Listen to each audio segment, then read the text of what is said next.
En la madrugada del 15 de septiembre de 1990, la oficial Esperanza Morales Vázquez salió de la Comandancia de Policía de Guadalajara para su última patrulla nocturna. Era el día de la independencia de México, y las calles aún resonaban con los ecos de los festejos del Grito de Dolores. Nadie sabía que esa noche una de las pocas mujeres policías de la ciudad desaparecería sin dejar rastro, llevándose consigo secretos que permanecerían enterrados durante 30 años. Esperanza tenía 28 años y 5 años de servicio en la Policía Municipal de Guadalajara. En una época donde las mujeres en la fuerza pública eran una excepción, ella había luchado cada día para ganarse el respeto de sus compañeros y demostrar que podía hacer el trabajo tan bien como cualquier hombre. Medía apenas 1,60 m, pero su determinación y valentía la habían convertido en una leyenda entre los habitantes de la colonia Oblatos, donde patrullaba regularmente. La oficial Morales era diferente a los demás. Recordaría años después doña Carmen Ruiz, dueña de una tiendita en la zona. No venía con la mano extendida pidiendo su cooperación como los otros. Ella realmente se preocupaba por la gente del barrio.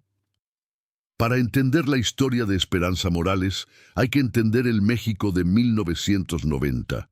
El país vivía una época de transformación política y social bajo el gobierno de Carlos Salinas de Gortari. La corrupción policial era endémica, el narcotráfico comenzaba a mostrar su poder real, y las mujeres que elegían carreras en fuerzas del orden enfrentaban no solo el peligro de las calles, sino también la discriminación de un sistema profundamente machista. Guadalajara, la segunda ciudad más grande de México, era un hervidero de contrastes. Por un lado, se presentaba como la cuna del mariachi y la tradición mexicana más pura. Por otro, se convertía rápidamente en un punto estratégico para el tráfico de drogas que fluía desde Colombia hacia Estados Unidos. Los cárteles comenzaban a establecer sus bases de operaciones en la ciudad y la policía local estaba dividida entre quienes genuinamente querían servir y proteger, y aquellos que habían decidido que era más rentable mirar hacia otro lado. Esperanza Morales había nacido en 1962 en una familia humilde del barrio de Analco. Su padre, Aurelio Morales, trabajaba como mecánico en un taller de la zona, mientras que su madre, Rosa Vázquez, se dedicaba al hogar y ocasionalmente vendía tamales para complementar el ingreso familiar. Esperanza era la segunda de 4 hermanos, y desde pequeña mostró una personalidad fuerte y un sentido innato de la justicia que la llevaba a defender a los niños más pequeños del bullying escolar. Desde chiquita, Esperanza no le tenía miedo a nada, recordaba su hermana mayor, Leticia. Si veía que alguien estaba haciendo algo malo, no se quedaba callada. Siempre decía que cuando fuera grande iba a ser policía para proteger a la gente buena. Esa determinación la llevó a estudiar criminología en la Universidad de Guadalajara, donde se graduó en 1984 con honores. Al año siguiente, a pesar de la oposición inicial de su familia, se presentó a los exámenes para ingresar a la Policía Municipal. De los 200 aspirantes, solo 8 eran mujeres, y Esperanza fue una de las 3 que aprobaron todos los requisitos. Sus primeros años en la fuerza fueron desafiantes. Muchos de sus compañeros masculinos la veían como una intrusa en un mundo que consideraban exclusivamente suyo.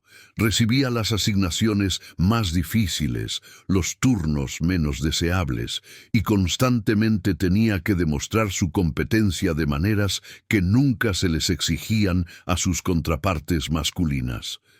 Pero Esperanza perseveró. Aprendió a manejar situaciones de violencia doméstica con una sensibilidad que sus compañeros no poseían. Desarrolló una red de informantes en las colonias más peligrosas basada en la confianza genuina en lugar del miedo. Resolvió casos que otros habían dado por perdidos, utilizando su inteligencia y su capacidad para conectar con la gente común. Para 1988, ya había sido reconocida oficialmente por su trabajo en la captura de una banda de secuestradores que había aterrorizado a familias de clase media durante meses. Su foto apareció en los periódicos locales y el alcalde la condecoró personalmente en una ceremonia pública. Esperanza había logrado lo que parecía imposible: ganarse el respeto tanto de sus superiores como de la comunidad a la que servía. Pero el éxito también trajo atención no deseada. A finales de los años 80, Guadalajara se había convertido en el centro de operaciones del Cártel de Guadalajara, liderado por Miguel Ángel Félix Gallardo, conocido como el Jefe de Jefes. La organización controlaba gran parte del tráfico de drogas entre México y Estados Unidos, y su influencia se extendía profundamente dentro de las instituciones policiales y judiciales del estado de Jalisco. Esperanza comenzó a notar patrones extraños en su trabajo diario: patrullas que recibían órdenes de evitar ciertas zonas en horarios específicos, compañeros que de repente podían permitirse autos nuevos y casas más grandes con salarios de policía, arrestos que se perdían en el papeleo y evidencia que desaparecía misteriosamente de las bodegas. Ella empezó a hacer preguntas. Recordaría años después el comandante Roberto Sandoval, uno de los pocos superiores en quien Esperanza confiaba. Preguntas que a mucha gente no le gustaba que se hicieran. La situación se volvió crítica en agosto de 1990, cuando Esperanza fue asignada a una patrulla nocturna en la zona industrial de la ciudad. Durante esa ronda, fue testigo de algo que cambiaría su vida para siempre: una caravana de camiones que transportaba lo que claramente eran drogas, escoltada por patrullas policiales municipales. Esperanza siguió discretamente la caravana hasta un almacén en las afueras de la ciudad, donde observó cómo toneladas de cocaína eran transferidas de los camiones a vehículos más pequeños. Todo bajo la supervisión de oficiales de policía que ella reconoció como compañeros de trabajo. Esa noche, Esperanza regresó a su casa en la colonia Ferrocarril con la certeza de que su vida estaba en peligro. Sabía demasiado, había visto demasiado, y en el México de 1990, ser un policía honesto en medio de un sistema corrupto era una sentencia de muerte casi segura. Esperanza vivía sola en una pequeña casa que había comprado con sus ahorros, a solo 10 minutos de la casa de sus padres. Era una mujer soltera por elección, dedicada completamente a su carrera, aunque mantenía una relación sentimental con Carlos Mendoza, un profesor de secundaria que entendía y respetaba su dedicación al trabajo. La noche del 14 de septiembre de 1990, Esperanza cenó con su familia como era tradición en las festividades patrias. Su madre había preparado pozole rojo, chiles en nogada y agua fresca de horchata. La familia se reunió en el pequeño patio de la casa familiar, decorado con papel picado tricolor y banderas mexicanas. Estaba más callada de lo normal. Recordaba a su hermano menor, Joaquín, que entonces tenía 19 años. Como preocupada por algo, cuando le preguntamos qué le pasaba, decía que todo estaba bien, pero se notaba que no era cierto. Durante la cena, Esperanza hizo algo inusual. Le pidió a su hermana Leticia que guardara algunas de sus pertenencias personales, por si acaso. Entregó una caja con documentos, fotografías y algunos objetos de valor sentimental, diciendo que necesitaba hacer limpieza en su casa. Ahora me doy cuenta de que se estaba despidiendo, diría Leticia 30 años después, con lágrimas en los ojos. Pero en ese momento pensamos que solo estaba siendo dramática. Después de la cena, Esperanza se dirigió a su casa para prepararse para su turno nocturno. Su uniforme estaba perfectamente planchado, sus botas brillaban como espejos, y su placa dorada con el número 247 estaba pulida hasta relucir. Se veía como la oficial profesional que siempre había sido, pero Carlos Mendoza, que la visitó antes de que se fuera al trabajo, notó algo diferente en su actitud. Me abrazó más fuerte de lo normal, recordaría Carlos años después. Me dijo que me amaba y que sin importar lo que pasara, nunca dudara de que había tratado de hacer lo correcto. No entendí qué quería decir hasta mucho después. A las 10:30 p.m., Esperanza se reportó para el turno nocturno en la comandancia de la Sexta Zona, ubicada en la avenida Federalismo. El comandante de guardia era el capitán Héctor Ruiz, un veterano de 20 años en la fuerza que había visto cómo la corrupción se extendía como cáncer a través de la institución. La oficial Morales se veía normal esa noche, declararía Ruiz durante las investigaciones posteriores. Profesional, preparada, lista para el trabajo. Recibió su asignación de patrullaje rutinario en el sector 7, que incluía las colonias Oblatos, Miraflores y parte del centro histórico. Esperanza recibió las llaves de la patrulla número 23, una Chevrolet Nova blanca y azul que había visto mejores días, pero que ella mantenía impecable.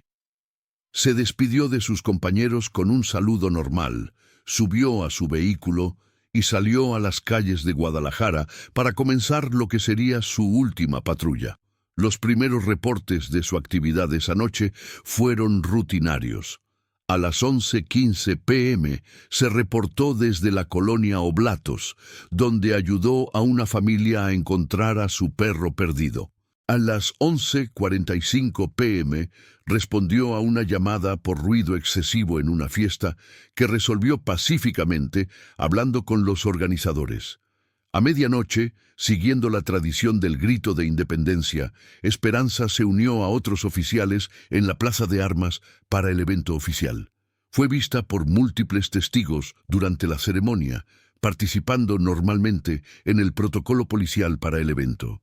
Después de la ceremonia, aproximadamente a las 12:30 a.m.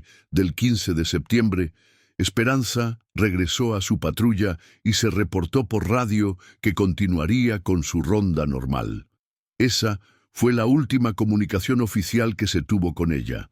A las 2:15 a.m., el despachador intentó contactar a la patrulla 23 para asignarle un llamado de emergencia. No hubo respuesta. A las 2:30 a.m. intentaron nuevamente. Silencio total. A las 3:00 a.m., el comandante Ruiz ordenó que otras patrullas buscaran a la oficial Morales y su vehículo. A las 4:30 a.m. encontraron la patrulla 23 abandonada en un lote baldío en la colonia industrial, a varios kilómetros de su sector asignado. El vehículo estaba intacto. Las llaves seguían en el contacto, la radio funcionaba perfectamente y no había señales de lucha o violencia. Los documentos de Esperanza estaban en la guantera, su termo de café seguía tibio en el asiento del pasajero y su radio portátil estaba en el tablero donde siempre lo guardaba. Pero Esperanza Morales había desaparecido sin dejar rastro. Lo único que faltaba era su arma reglamentaria, una pistola Colt 38 Special y su placa dorada con el número 247. El operativo de búsqueda que se montó esa madrugada fue masivo para los estándares de 1990. Decenas de patrullas peinaron la ciudad, helicópteros sobrevolaron la zona metropolitana y se establecieron retenes en todas las carreteras que salían de Guadalajara. La familia de Esperanza fue notificada a las 6:00 a.m. Rosa Vázquez, su madre, colapsó al recibir la noticia. Aurelio Morales, su padre, exigió hablar inmediatamente con el comandante general de la Policía Municipal. «Mi hija no se habría ido por su propia voluntad», insistió Aurelio durante la primera reunión con los investigadores. «Algo le pasó, alguien se la llevó y ustedes tienen que encontrarla». La investigación oficial comenzó inmediatamente, dirigida por el detective Ramón Gutiérrez, un investigador con 15 años de experiencia en casos de personas desaparecidas. Pero desde el principio, la investigación enfrentó obstáculos inexplicables. Testigos que habían visto a Esperanza esa noche comenzaron a cambiar sus declaraciones. Evidencia física desapareció de la comandancia. Compañeros de trabajo que inicialmente colaboraron con información, de repente desarrollaron amnesia selectiva sobre los movimientos de Esperanza en sus últimas semanas de vida. Era como si alguien estuviera saboteando la investigación desde adentro. Recordaría el detective Gutiérrez años después. Cada vez que seguíamos una pista, se nos cerraban las puertas. Era frustrante y aterrador. Los medios de comunicación locales cubrieron la desaparición con interés inicial, pero la historia pronto desapareció de las primeras planas. En el México de 1990, las historias de policías desaparecidos o muertos no eran inusuales, y la atención pública rápidamente se dirigió hacia otros temas. La familia Morales no se rindió. Organizaron marchas, distribuyeron volantes y ofrecieron recompensas por información sobre el paradero de Esperanza. Contrataron a un detective privado, gastando los ahorros familiares en una búsqueda que parecía no tener fin. Meses pasaron sin avances significativos. La investigación oficial se enfrió gradualmente, y el caso de Esperanza Morales se unió a los cientos de expedientes de personas desaparecidas que llenaban los archivos de la policía de Jalisco. Para 1992, 2 años después de la desaparición, la investigación estaba prácticamente archivada. La familia había agotado sus recursos económicos y los medios habían perdido completamente el interés en la historia. Pero había quienes no habían olvidado. Carlos Mendoza, el novio de Esperanza, se había convertido en un investigador amateur obsesionado con encontrar respuestas. Había documentado meticulosamente cada detalle de la vida de Esperanza en los meses previos a su desaparición, buscando patrones o pistas que las autoridades pudieran haber pasado por alto. Esperanza había cambiado en sus últimas semanas, le confió Carlos a Leticia durante una de sus reuniones regulares para intercambiar información. Estaba nerviosa, asustada. Me dijo varias veces que había descubierto algo en el trabajo que la ponía en peligro. ¿Te dijo qué era?, preguntó Leticia. Solo que había visto cosas que no debería haber visto. Que había gente en la policía que estaba trabajando para los narcos y que ella tenía evidencia. Esa evidencia, si es que realmente existía, nunca fue encontrada. La casa de Esperanza fue registrada múltiples veces por la policía y por la familia, pero no se encontró nada que explicara su desaparición o confirmara sus sospechas sobre corrupción policial. Los años pasaron lentamente para la familia Morales. Rosa, la madre de Esperanza, desarrolló problemas de salud relacionados con el estrés y la depresión. Aurelio envejeció prematuramente, su cabello se volvió completamente blanco y su salud se deterioró visiblemente. Perdimos a 2 hijas, diría Rosa años después. Perdimos a Esperanza cuando desapareció y perdimos a Leticia porque se obsesionó tanto con encontrarla que dejó de vivir su propia vida. Efectivamente, Leticia había dedicado su existencia a mantener viva la memoria de su hermana y a buscar respuestas. Se convirtió en activista de derechos humanos, trabajando con otras familias de personas desaparecidas y presionando a las autoridades para que no cerraran los casos sin resolver. Para el año 2000, una década después de la desaparición, México había cambiado dramáticamente. El PRI había perdido la presidencia por primera vez en 70 años. Vicente Fox había asumido el poder prometiendo transparencia y lucha contra la corrupción, y el país vivía un ambiente de esperanza y renovación democrática. Leticia vio en este cambio político una oportunidad para reabrir el caso de su hermana. Contactó a organizaciones de derechos humanos, periodistas de investigación y políticos de la oposición que habían prometido investigar los casos de corrupción y violaciones a los derechos humanos del pasado. Algunos mostraron interés inicial, pero pronto se hizo evidente que el caso de una policía desaparecida en 1990 no era prioridad para un gobierno que enfrentaba crisis económicas y el creciente poder del narcotráfico. Nos dijeron que había casos más recientes, más importantes, recordaba Leticia con amargura. Como si la vida de Esperanza valiera menos porque había pasado más tiempo. En 2006, Felipe Calderón asumió la presidencia y declaró la guerra contra el narcotráfico. México se sumergió en una espiral de violencia que haría que casos como el de Esperanza Morales parecieran reliquias de una época más inocente. La violencia del narcotráfico se volvió tan extrema y generalizada que las desapariciones individuales de décadas pasadas fueron completamente eclipsadas por las tragedias diarias que dominaban los titulares. Cada día traía noticias de masacres, decapitaciones y enfrentamientos armados que dejaban docenas de muertos.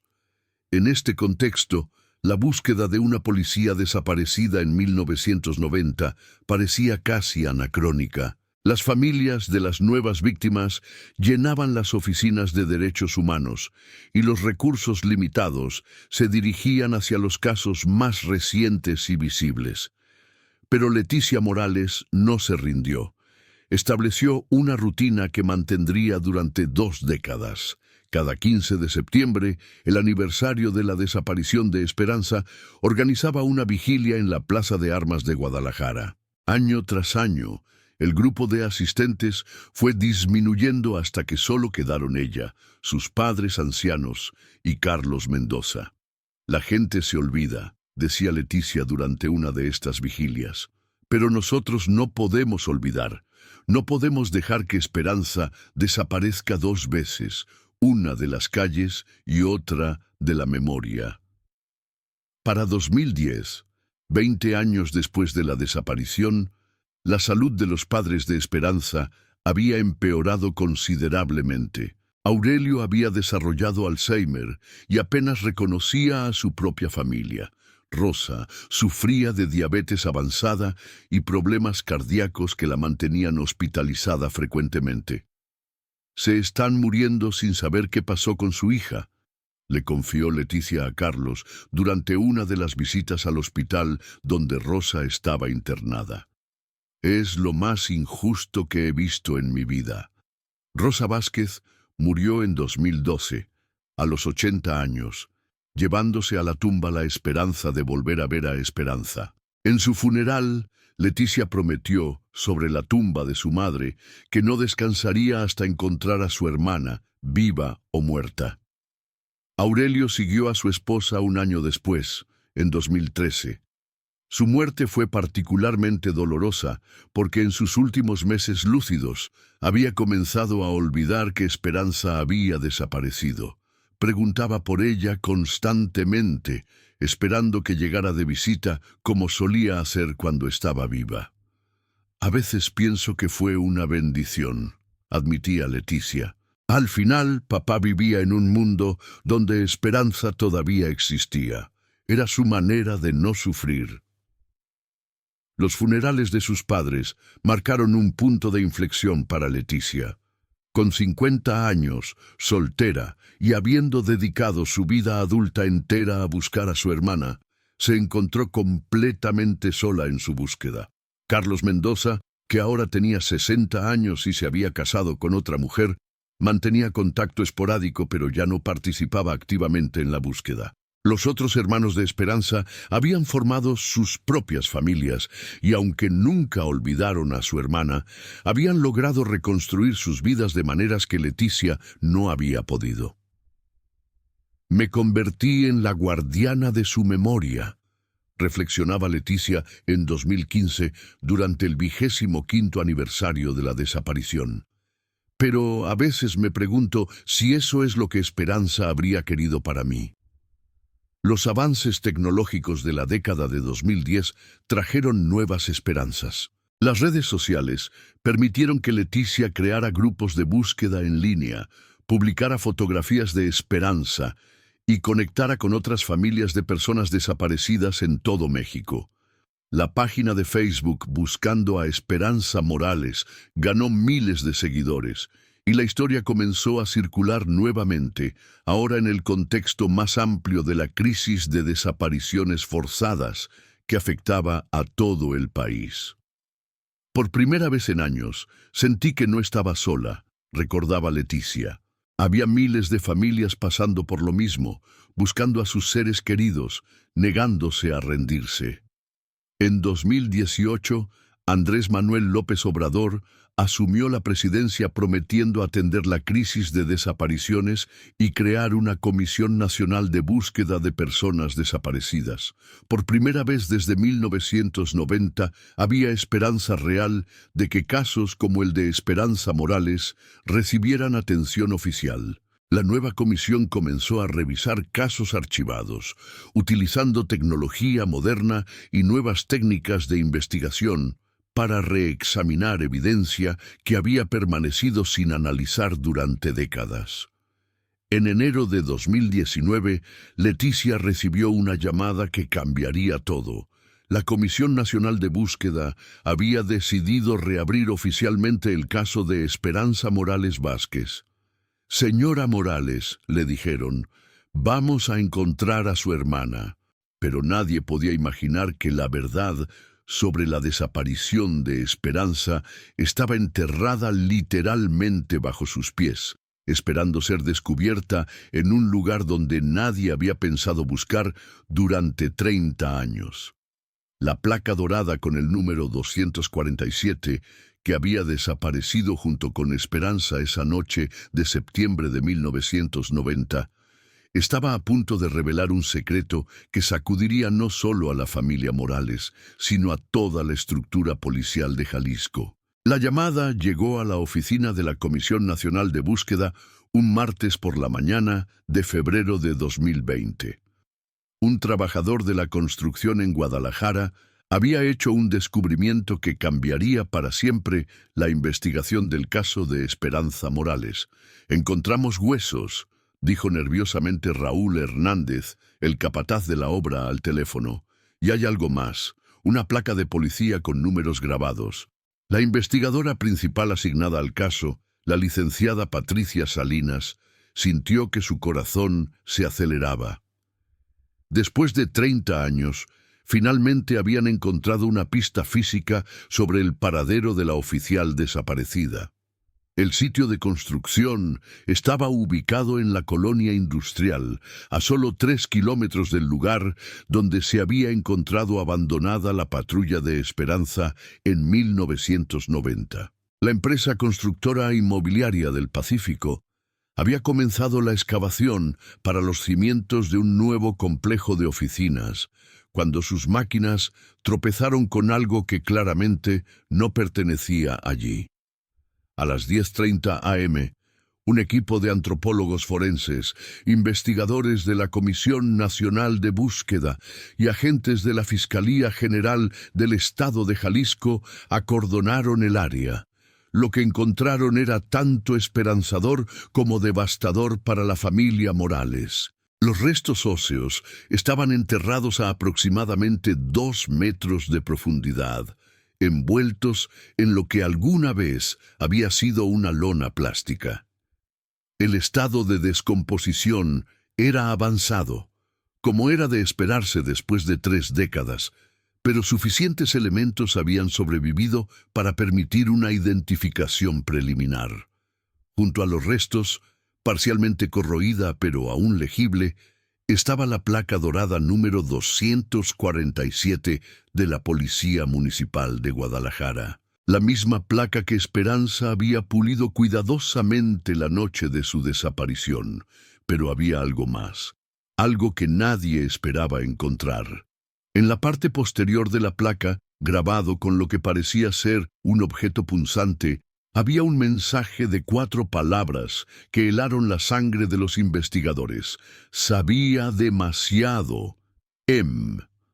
Las iniciales M claramente correspondían a Esperanza Morales, sugiriendo que ella misma había grabado ese mensaje antes de su muerte. Pero las implicaciones de las palabras «sabía demasiado» abrían un panorama completamente nuevo sobre las circunstancias de su desaparición y muerte. La doctora Carmen Jiménez, antropóloga forense con 20 años de experiencia, dirigió la cuidadosa exhumación de los restos. Cada hueso fue catalogado, fotografiado y preservado para análisis posteriores.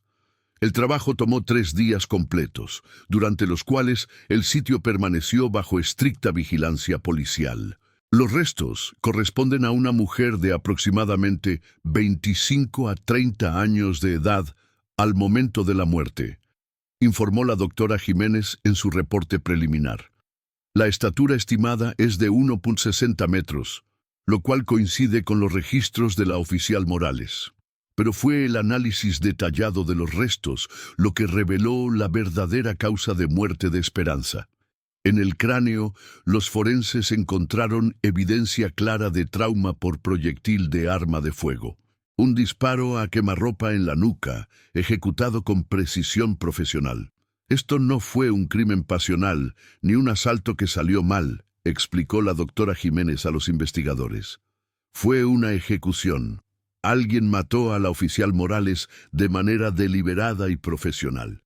La noticia de que los restos de Esperanza habían sido encontrados se difundió rápidamente por Guadalajara. Leticia Morales, ahora de 58 años, recibió la llamada de Patricia Salinas mientras trabajaba en su oficina como contadora en una empresa local. «Señora Morales, necesito que venga a nuestras oficinas», le dijo Salinas con la voz cargada de emoción. «Hemos encontrado a su hermana». El viaje de Leticia a las oficinas de la comisión fue el más largo de su vida. Después de 30 años de búsqueda, de esperanzas frustradas y pistas falsas, finalmente tendría respuestas sobre el destino de Esperanza. Pero también tendría que enfrentar la realidad de que su hermana había estado muerta todo este tiempo. En la oficina, Patricia Salinas le mostró fotografías de la placa encontrada junto a los restos.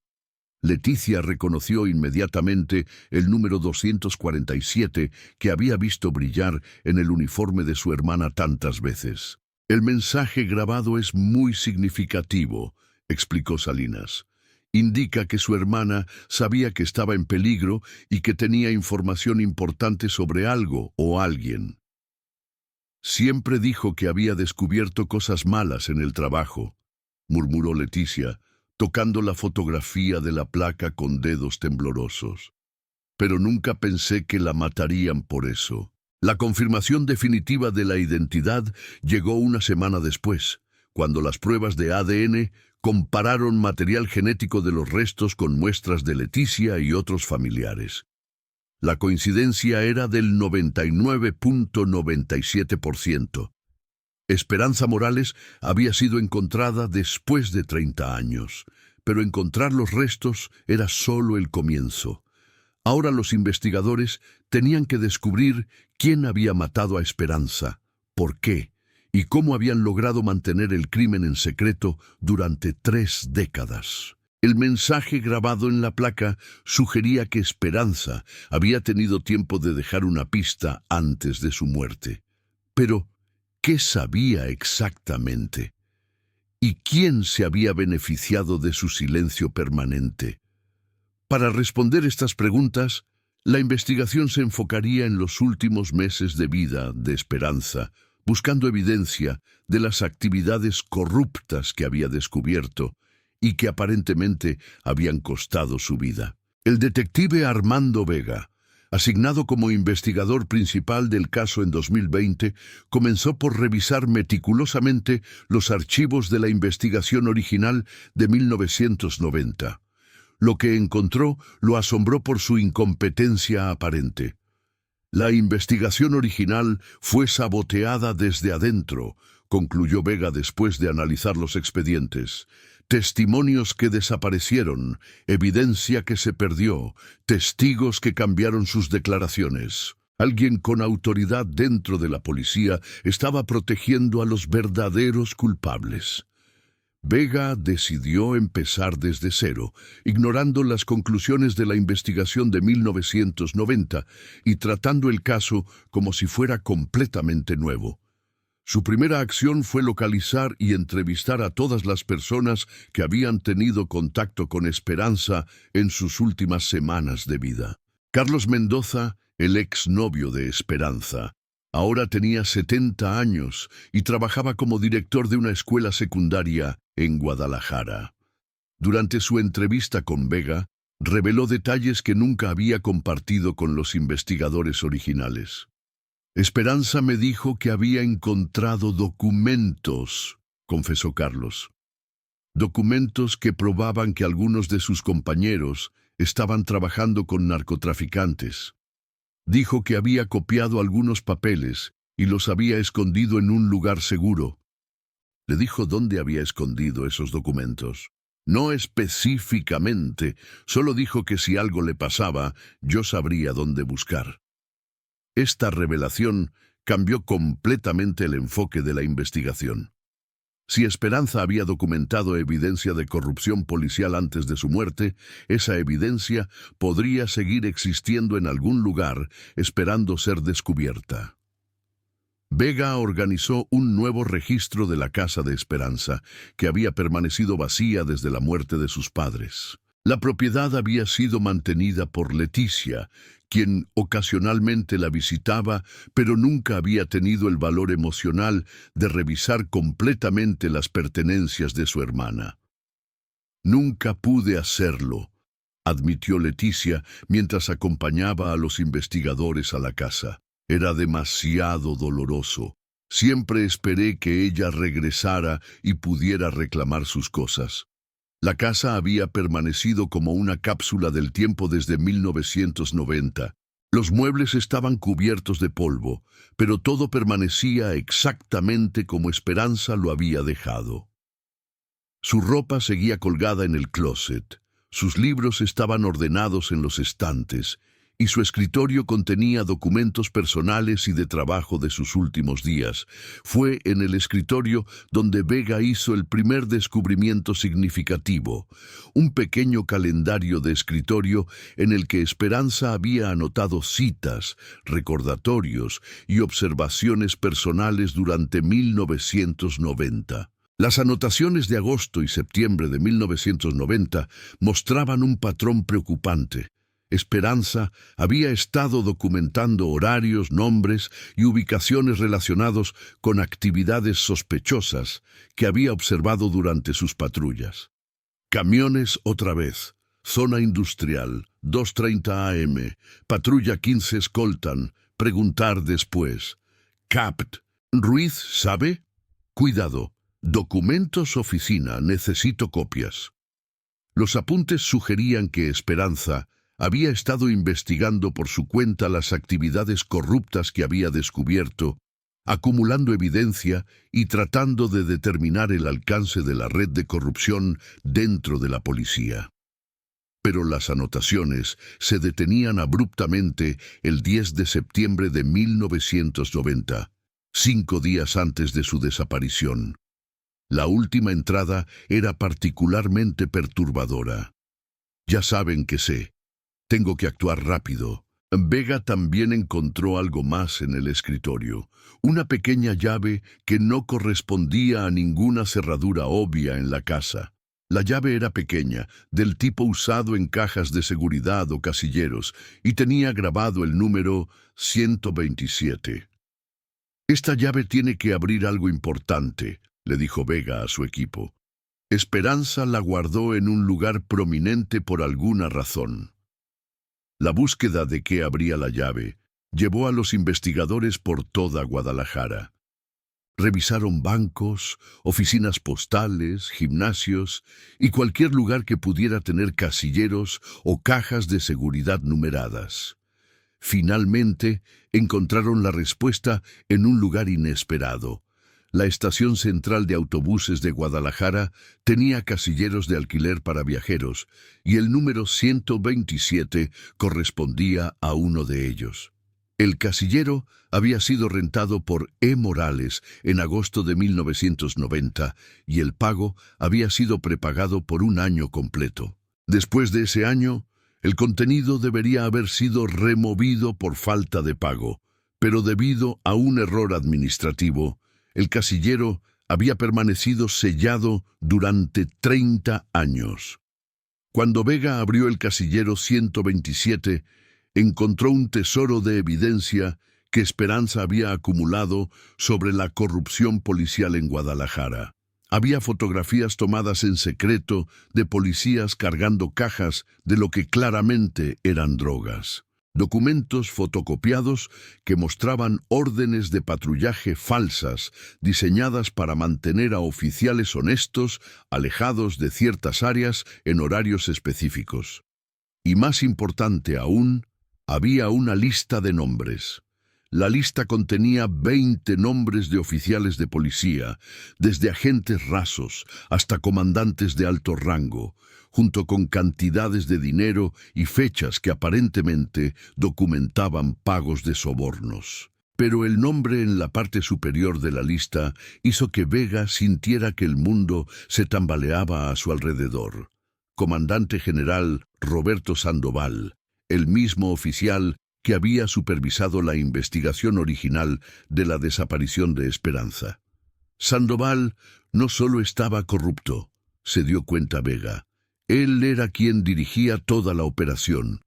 Y cuando Esperanza descubrió la verdad, él ordenó su asesinato y luego saboteó la investigación para cubrirse. Esta revelación explicaba todo. ¿Por qué la investigación original había sido tan incompetente? ¿Por qué los testigos habían cambiado sus declaraciones? ¿Por qué la evidencia había desaparecido misteriosamente?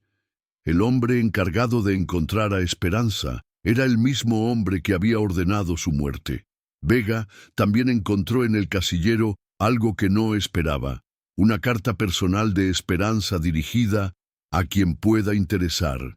La carta, fechada el 5 de septiembre de 1990, era efectivamente el testamento de una mujer que sabía que probablemente no viviría para ver justicia. La carta decía: «Si están leyendo esto, significa que algo me ha pasado. He descubierto que algunos de mis compañeros en la policía municipal están trabajando con narcotraficantes. He documentado todo lo que he podido, pero necesito más evidencia antes de poder presentar una denuncia formal. Sé que estoy en peligro. He notado que me siguen y algunos de mis compañeros me tratan diferente, pero no puedo quedarme callada. Juré proteger y servir, y eso incluye proteger a mi comunidad de la corrupción dentro de nuestras propias filas. Si algo me pasa, por favor asegúrense de que mi familia sepa que los amé hasta el final y que traté de hacer lo correcto. La evidencia está toda aquí. Úsenla para limpiar nuestro departamento y honrar la memoria de todos los oficiales honestos que han dado sus vidas por la justicia. Con amor y esperanza, Esperanza Morales, Vázquez Oficial 247, Policía Municipal de Guadalajara». La carta confirmaba lo que los investigadores ya sospechaban. Esperanza había sido asesinada por su propio departamento de policía para silenciar sus descubrimientos sobre corrupción. Pero la evidencia encontrada en el casillero presentaba un problema. La mayoría de los oficiales nombrados en la lista de Esperanza ya habían muerto o estaban muy ancianos para ser procesados efectivamente. 30 años era mucho tiempo, y la justicia había llegado demasiado tarde para la mayoría de los culpables. Sin embargo, había una excepción significativa. Roberto Sandoval Jr., el hijo del comandante general fallecido, quien había seguido los pasos de su padre y ahora ocupaba un puesto de alto rango en la Fiscalía General del Estado de Jalisco. La investigación de Vega reveló que Sandoval Jr. Había estado involucrado en encubrir crímenes durante toda su carrera, siguiendo el ejemplo de corrupción establecido por su padre. Había utilizado su posición para proteger a narcotraficantes, manipular evidencia y eliminar testigos que pudieran comprometer las operaciones criminales que su familia había estado protegiendo durante décadas. Es una dinastía de corrupción, le explicó Vega a Patricia Salinas. El padre ordenó el asesinato de Esperanza y el hijo ha estado protegiendo ese secreto durante 30 años. Pero procesar a Roberto Sandoval Jr. no sería fácil. Tenía conexiones poderosas, recursos significativos y 30 años de experiencia en manipular el sistema de justicia para beneficio propio.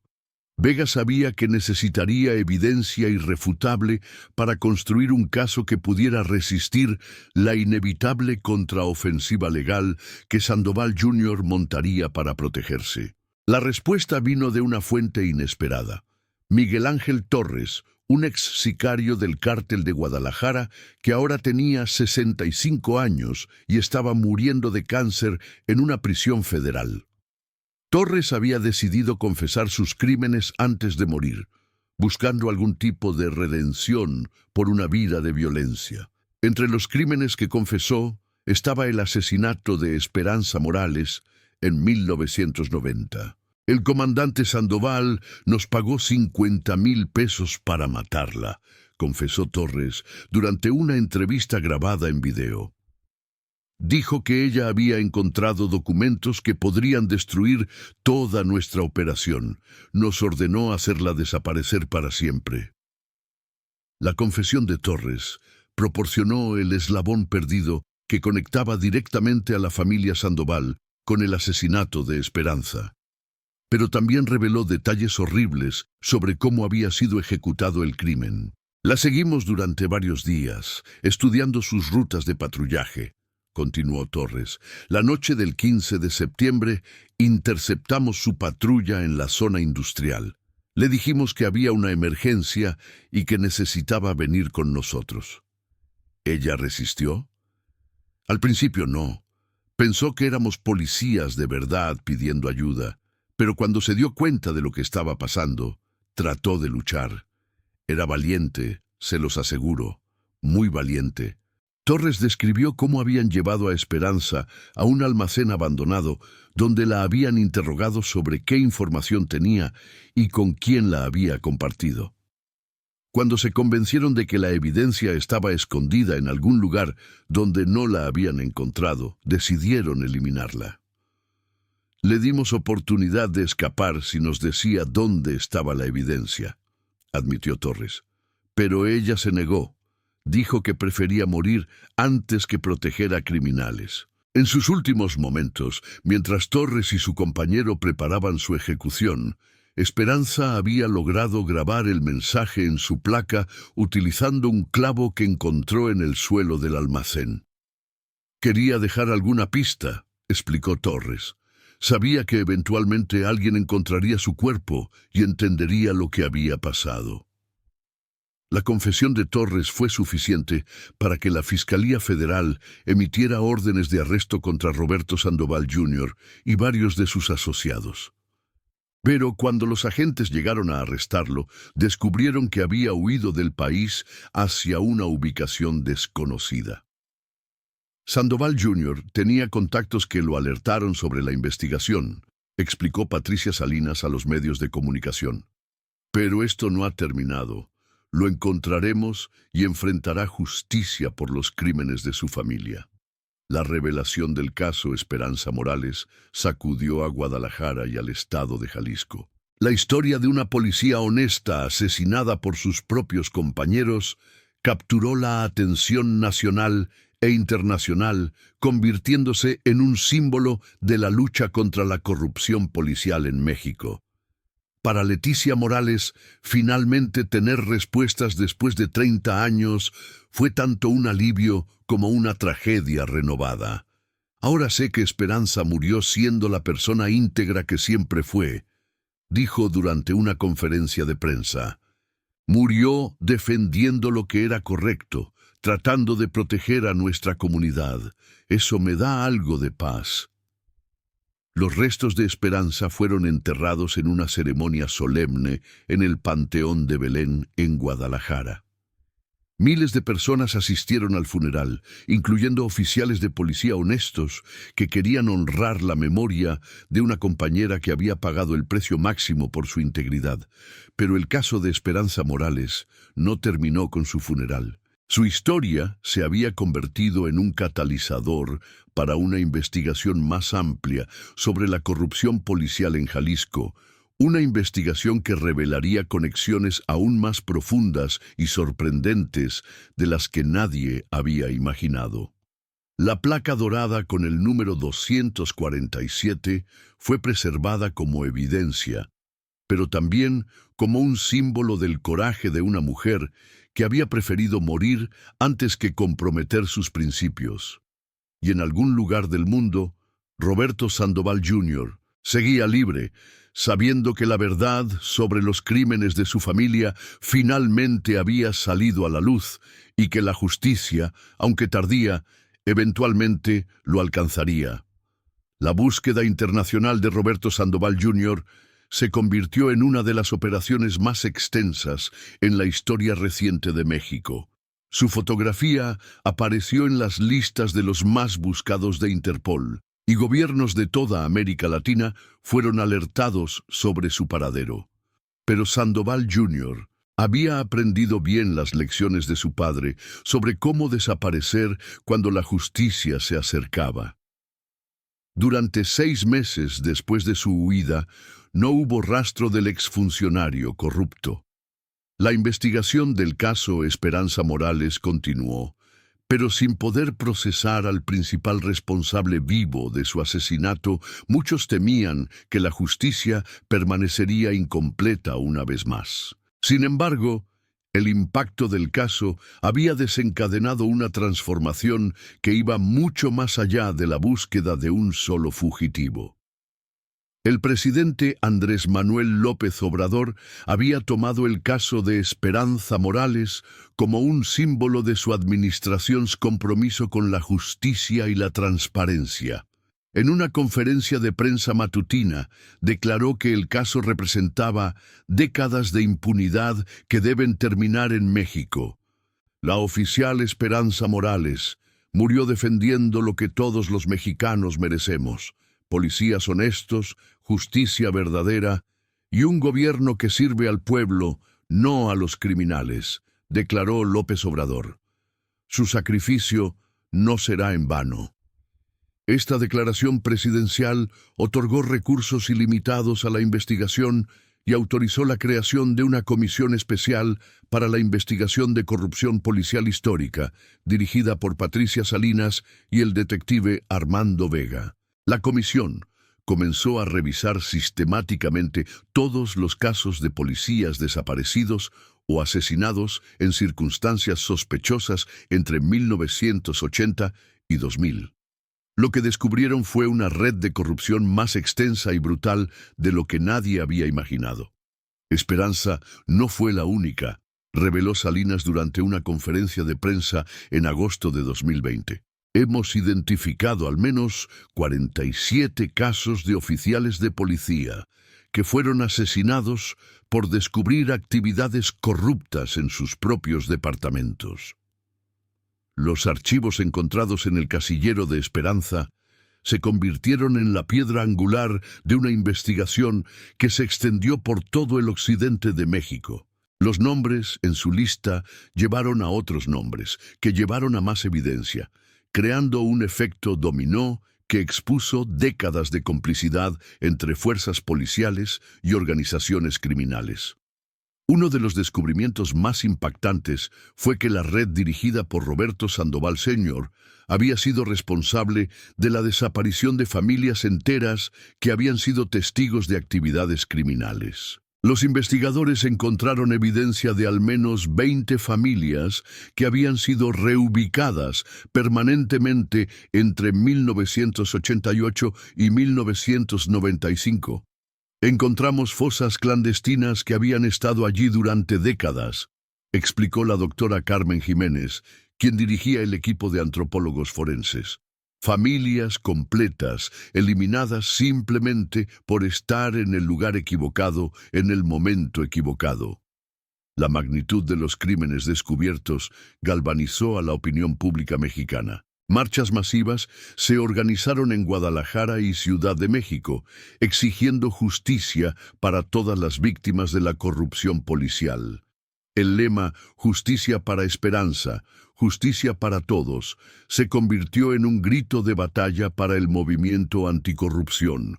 Leticia Morales, que había luchado sola durante 30 años, de repente se encontró al centro de un movimiento nacional. Su historia de perseverancia y determinación inspiró a miles de otras familias con casos similares a no rendirse en sus búsquedas de justicia. Mi hermana se convertiría en el símbolo de algo mucho más grande de lo que ella podría haber imaginado. Reflexionó Leticia durante una entrevista televisiva. Ella solo quería ser una buena policía. Nunca pensó que su muerte cambiaría todo un sistema. Mientras la investigación doméstica se expandía, la búsqueda internacional de Roberto Sandoval Jr. finalmente produjo resultados. En noviembre de 2020, 14 meses después de su huida, fue localizado en una mansión de lujo en las afueras de Medellín, Colombia. La captura no fue accidental. Sandoval Jr. había cometido el error de contactar a uno de sus antiguos socios en México para coordinar el movimiento de dinero de cuentas bancarias ocultas.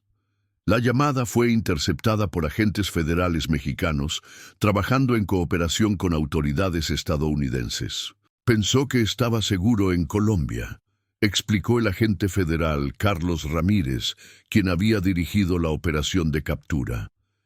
Pero su avaricia lo traicionó. No podía resistir la tentación de acceder a los millones de dólares que había robado durante décadas. Sandoval Jr. fue extraditado a México en enero de 2021, enfrentando cargos que incluían asesinato, corrupción, lavado de dinero y operaciones criminales continuas. Su llegada a México fue transmitida en vivo por Televisión Nacional, marcando un momento histórico en la lucha contra la impunidad. El juicio de Roberto Sandoval Jr. comenzó en marzo de 2021 y se convirtió en el proceso judicial más seguido en la historia reciente de México. La evidencia presentada por la Fiscalía era abrumadora. Documentos encontrados en el casillero de Esperanza, la confesión del sicario Miguel Ángel Torres, registros bancarios que mostraban pagos ilícitos y testimonios de docenas de testigos protegidos. Pero el momento más emotivo del juicio llegó cuando Leticia Morales testificó sobre el impacto que la muerte de su hermana había tenido en su familia. «Perdimos más que una hija y hermana», declaró Leticia desde el estrado de testigos. Perdimos nuestra fe en la justicia, nuestra confianza en las instituciones, nuestra capacidad de sentirnos seguros en nuestro propio país. Esperanza murió creyendo que había un futuro mejor para México. 30 años después, todavía estamos luchando para crear ese futuro. La defensa de Sandoval Jr. intentó argumentar que él había sido simplemente un subordinado siguiendo órdenes de su padre, y que no había estado directamente involucrado en el asesinato de Esperanza. Pero la evidencia mostraba claramente que había participado activamente en el encubrimiento y había continuado los patrones criminales de su padre durante toda su carrera. El testimonio más devastador vino de Miguel Ángel Torres, el sicario confeso que había participado en el asesinato de Esperanza. Torres, ahora en etapa terminal de cáncer, había sido trasladado al tribunal en una ambulancia para dar su testimonio. Roberto Jr. estaba presente la noche que matamos a la oficial Morales, confesó Torres con voz débil pero clara. Él fue quien sugirió enterrarla en la zona industrial para que nunca fuera encontrada. Dijo que su padre estaría orgulloso de su iniciativa. Esta revelación destruyó completamente la defensa de Sandoval Jr. y estableció su participación directa en el asesinato, no solo en el encubrimiento posterior. El juicio también reveló detalles perturbadores sobre los últimos momentos de Esperanza. Según el testimonio de Torres, confirmado por evidencia forense, Esperanza había sido torturada durante horas antes de su muerte, mientras sus captores intentaban forzarla a revelar qué información había recopilado y con quién la había compartido. Le ofrecieron libertad a cambio de silencio, testificó Torres. Le dijeron que podrían fingir su muerte, darle una nueva identidad, permitirle comenzar una nueva vida en otro lugar.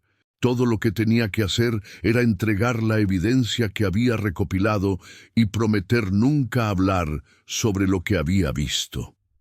¿Cuál fue su respuesta? Ella dijo que prefería morir como oficial de policía honesta que vivir como cómplice de criminales. Esas fueron sus palabras exactas. La revelación de que Esperanza había rechazado la oportunidad de salvar su vida para proteger su evidencia contra la corrupción la convirtió en una mártir nacional. Su historia de valor e integridad inquebrantable inspiró a una nueva generación de oficiales de policía y servidores públicos. En julio de 2021, después de 4 meses de testimonio, Roberto Sandoval Jr. fue declarado culpable de todos los cargos en su contra. El juez Fernando Aguirre, en una decisión histórica, lo sentenció a 60 años de prisión sin posibilidad de libertad condicional. El señor Sandoval no solo participó en el asesinato de una oficial valiente, declaró el juez durante la sentencia. Perpetuó un sistema de corrupción que robó la esperanza y la seguridad de millones de mexicanos. Su condena envía un mensaje claro: la impunidad ha terminado en México. La sentencia fue recibida con celebraciones masivas en todo el país. En Guadalajara, miles de personas se reunieron en la Plaza de Armas para honrar la memoria de Esperanza Morales y celebrar que, finalmente, la justicia había prevalecido. Pero el impacto del caso Esperanza Morales se extendía mucho más allá de la condena de sus asesinos. La investigación había resultado en la purga más grande de oficiales corruptos en la historia de México. Más de 200 policías, fiscales y funcionarios judiciales fueron arrestados en operaciones coordinadas en todo el país. Los departamentos de policía en Jalisco, Sinaloa y Michoacán fueron completamente reestructurados bajo supervisión federal. Un nuevo protocolo nacional para investigar la corrupción policial fue implementado, utilizando los métodos desarrollados durante la investigación del caso Morales.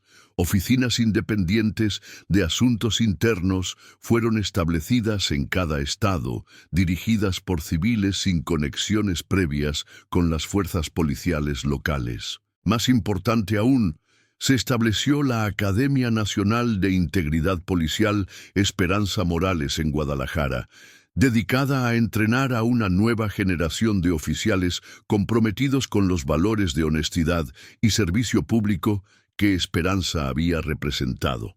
Esperanza Morales murió defendiendo la idea de que la policía debe servir y proteger al pueblo, no a los criminales, declaró la directora de la academia, comandante María Elena Vázquez. Cada oficial que se gradúe de esta academia llevará consigo su legado de integridad inquebrantable. Leticia Morales, ahora de 60 años, encontró finalmente la paz que había estado buscando durante 3 décadas.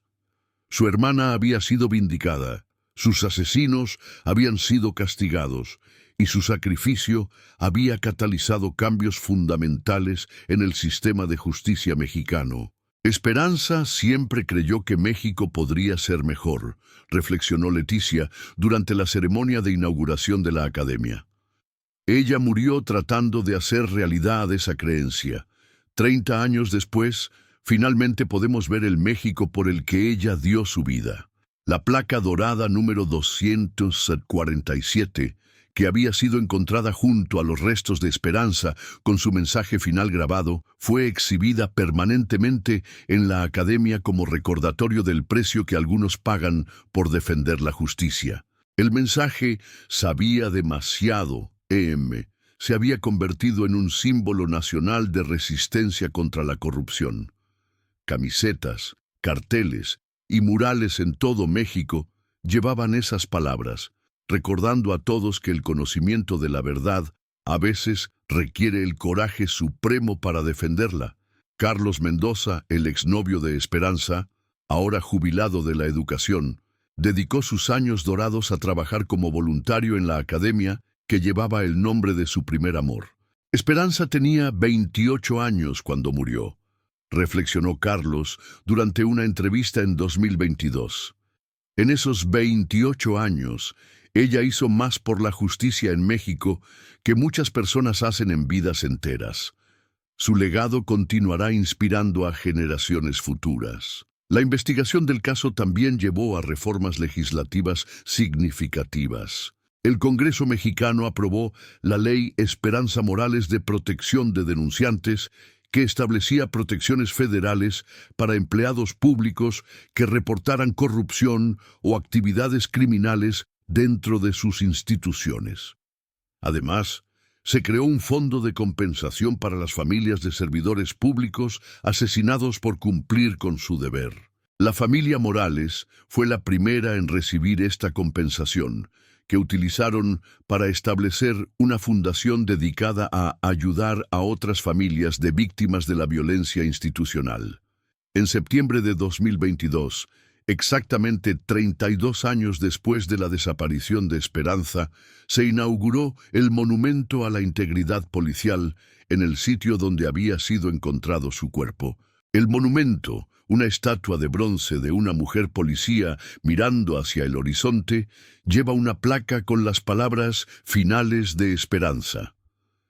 Durante la ceremonia de inauguración, funcionarios de todo México se comprometieron a mantener vivos los principios por los que Esperanza había muerto.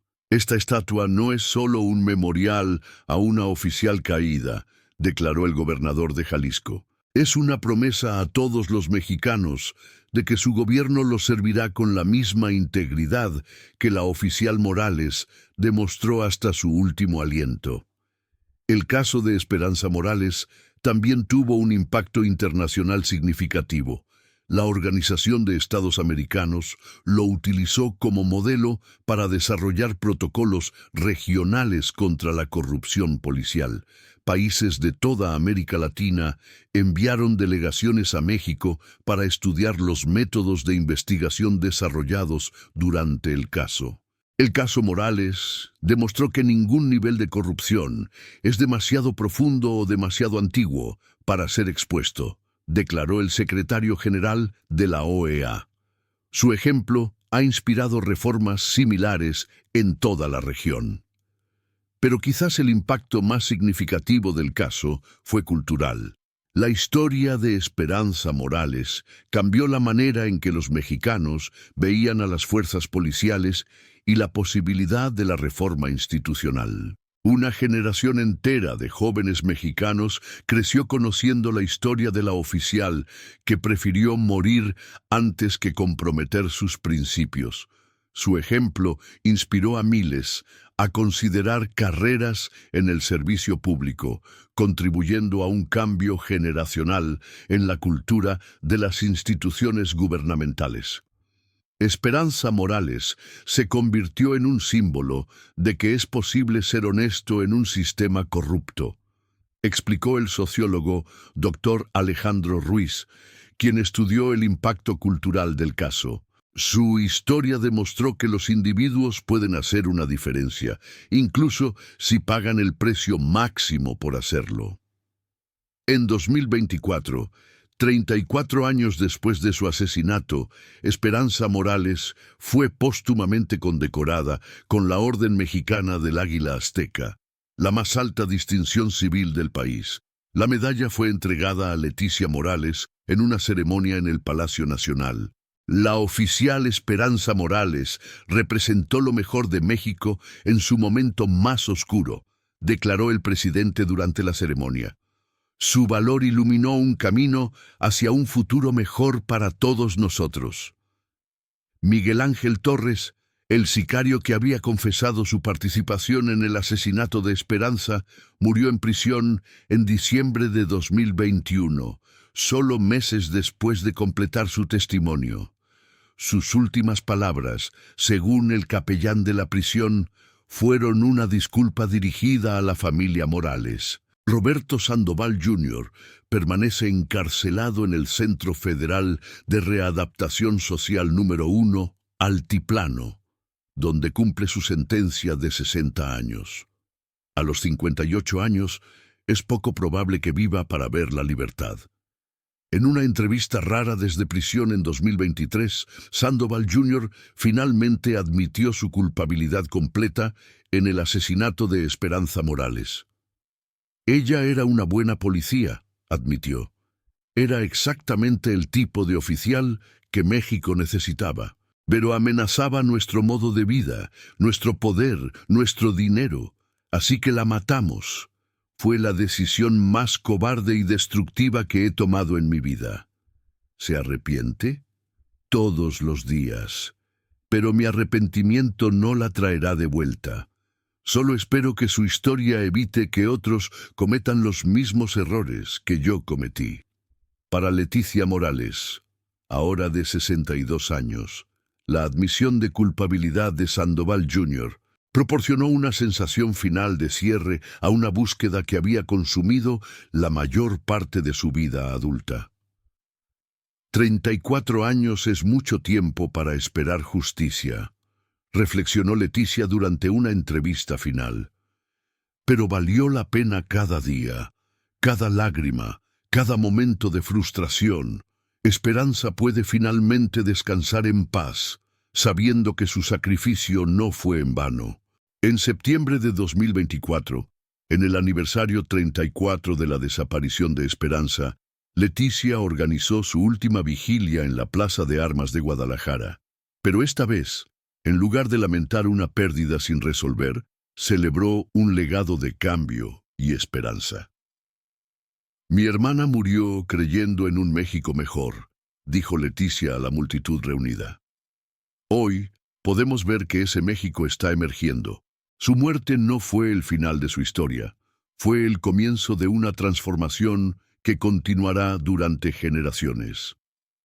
La placa dorada número 247, con su mensaje final, Sabía demasiado, permanece en exhibición en la Academia Nacional de Integridad Policial Esperanza Morales, recordando a cada nuevo oficial que el precio de la integridad a veces es alto, pero el costo de la corrupción es infinitamente mayor. La historia de Esperanza Morales demostró que la verdad, no importa cuánto tiempo permanezca enterrada, eventualmente saldrá a la luz. Su legado vive en cada oficial que elige hacer lo correcto, en cada investigación que expone la corrupción, y en cada mexicano que se niega a aceptar la injusticia como inevitable. Ella sabía demasiado, y ese conocimiento la mató. Pero 30 años después, ese mismo conocimiento transformó una nación y aseguró que su muerte significara algo mucho mayor que la tragedia que inicialmente parecía ser. La oficial Esperanza Morales Vázquez, número de placa 247, finalmente había encontrado justicia, y México había encontrado un camino hacia adelante, iluminado por el ejemplo de una mujer que prefirió morir como heroína que vivir como cómplice. Su historia continuará inspirando a futuras generaciones de mexicanos que, como ella, se niegan a aceptar que las cosas no pueden cambiar. Su legado es la prueba viviente de que una persona, armada solo con coraje y convicción, puede cambiar el curso de la historia.